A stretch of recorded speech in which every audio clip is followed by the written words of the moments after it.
That's what I want.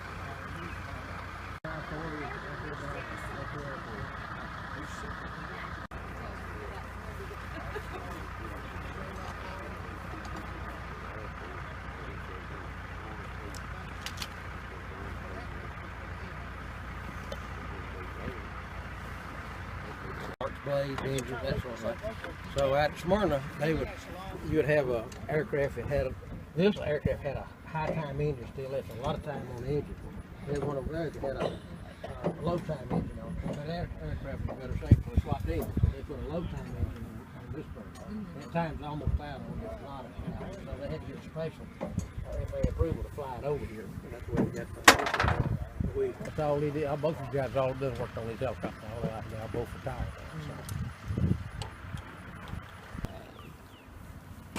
Where are you taking this helicopter today? The helicopter is presently at John Tune at the state school, and we're carrying it to Wilson County Fairgrounds. I'll put it in the sheriff's maintenance building out there and do the restoration of it.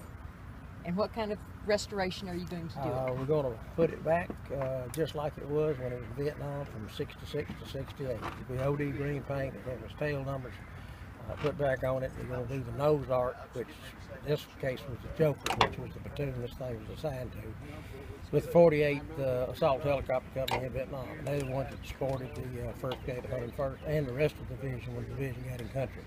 And a Wilson County resident came in contact with this helicopter. A Wilson County resident, Terry Ash, former sheriff for 30 years, actually flew on this bird in Vietnam on combat assault.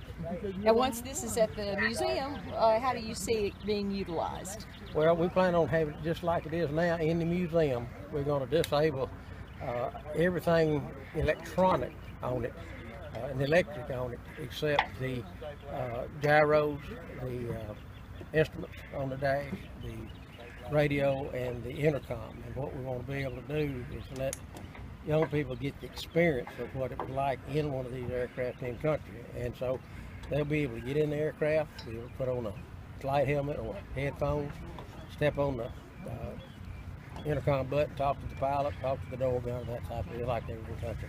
So we're trying to make it as realistic as we possibly can. This has to be a pretty exciting day for you. You work very hard on this museum. It is. Yes, ma'am, it is. I want this thing to go so bad. I know you do. And this is the first display, and I guess one of the most important displays. It is, but actually we've got a lot of displays out there right now. I've got some stored, and we've got a lot of collectors that have displays from settling of the Cummins and the Revolutionary War all the way up through the Second Desert War and the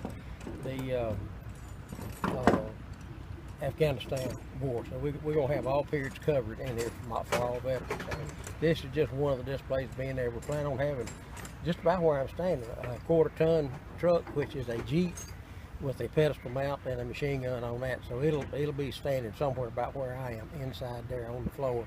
Then we'll have displays all the way around both sides of our museum.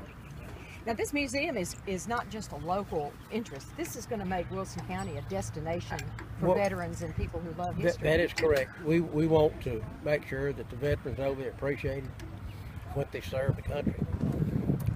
We want kids to come from school trips from Wilson County, Smith County, Trowell County, Macon County, DeKalb County. We want them to come and experience what veterans from their county and our county have experienced in years past. Well, there's nothing like this in Davidson County. No, ma'am. Not anywhere. So you'd want kids from all over the state, really? Oh, absolutely. We want them as far away as we can get them to come. We want to show them the history of the military, all branches, and especially the three big conflicts that people think on World War I, World War II, Vietnam.